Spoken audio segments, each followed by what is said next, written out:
All right, welcome. We are a little late today. For those of you who don't know me, well, first of all, we are live on Facebook, Instagram, and YouTube. So if you see me looking around a lot, that is because I am on multiple devices. If you don't know me, my name is Kiwanis Rucker. I'm the owner of KMJ Financial Services, where we specialize in credit repair and tax preparation. I am a board certified credit consultant. I also have a MBA, and I am your favorite podcast host of the Credit Refresh podcast. Well, we have wrapped up season one.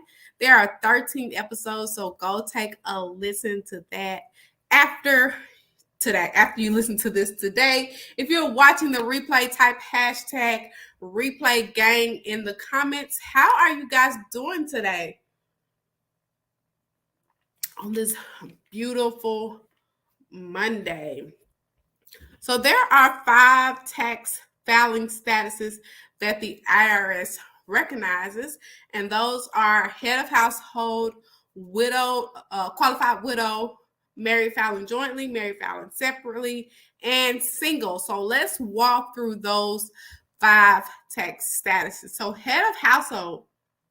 Now, the head of household tax status is normally for unmarried people who pay more than half of the cost to keep up a home for the year and provided support for at least one other person for more than half of the year.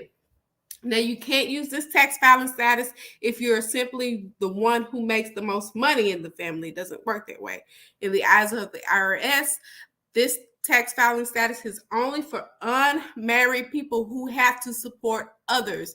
This is usually a child. Also, remember that if you use this filing status, you must provide supporting documents like a utility bill and a mortgage or rent statement. And then you also have to provide supporting documents for that child. And that's normally a school document or their birth certificate if it's your child, or if it's not your child, say it's a cousin or something, you have to have a statement from that parent stating that that child lives with you and you provide their support.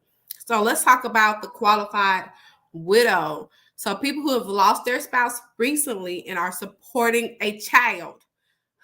Let me repeat that. You have to be supporting a child to use this qualified widow status. If your spouse died during the tax year and you could have used the married filing jointly tax filing status before their death, you can file jointly in that year that the spouse died. And then for 2 years after that, you can use the qualified widow filing status if you have a dependent child. Remember, if you have to have the child at home. I keep emphasizing that. If the kids are already out of the house when your spouse passed on, the status will not, the filing status, you can't use it because you have to have the qualifying child living in your home, and you have to provide more than half of the cost of keeping up with your house during that tax season, that tax year. Now let's talk about married filing jointly. So this is going to be for your married couples. You have to file together. You have to report your combined income and deduct your combined allowable deductions and credits from the same forms. You can file a joint return even if the other spouse had no income for the year. You can still use this filing status. Now, when you file jointly, remember the IRS, if there are any taxes that need to be paid, both people are responsible for paying those taxes and then any penalties. So let's talk about married filing separately. So usually people who are high earners, who are married, or people who are in the process of divorce, or you think your spouse may be hiding income, or if there are some tax liabilities that the other spouse may have, you normally could use this filing status. For example, if you're thinking you're in the process of filing for divorce and you don't trust the other spouse to be upfront about their income, then married filing separately may be a good option for you.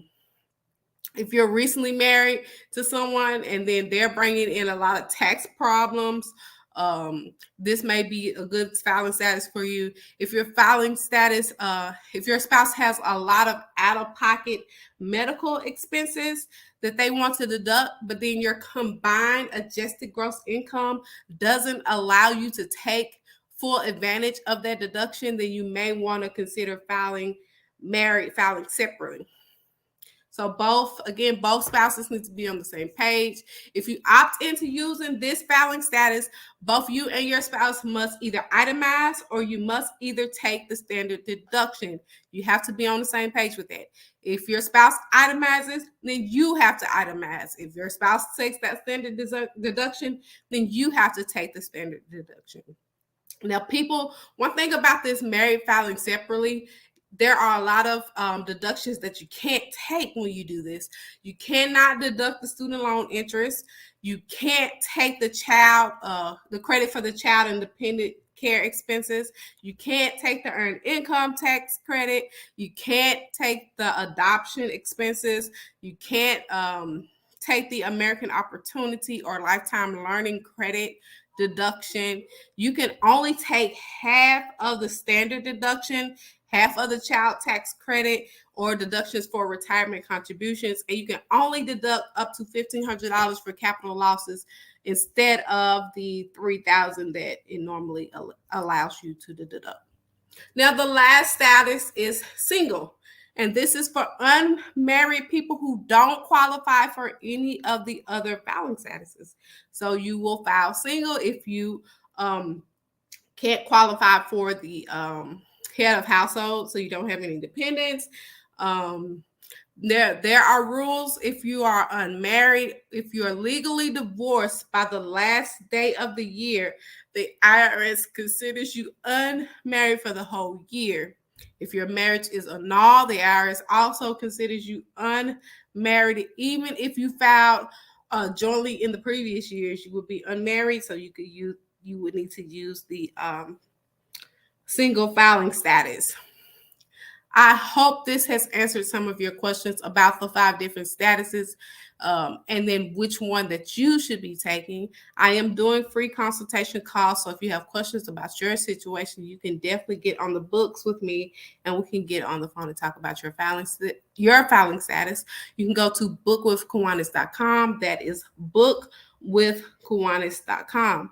Also there you will find you a free tax prep checklist, and if you are a business owner, you will find a business guide there. So make sure that you get those so you can get organized for the tax season.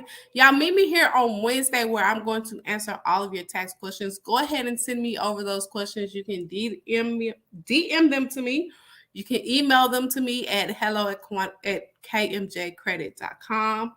You can email your questions at hello@kmjcredit.com. So meet me here on Wednesday where I'm going to answer all of your tax questions.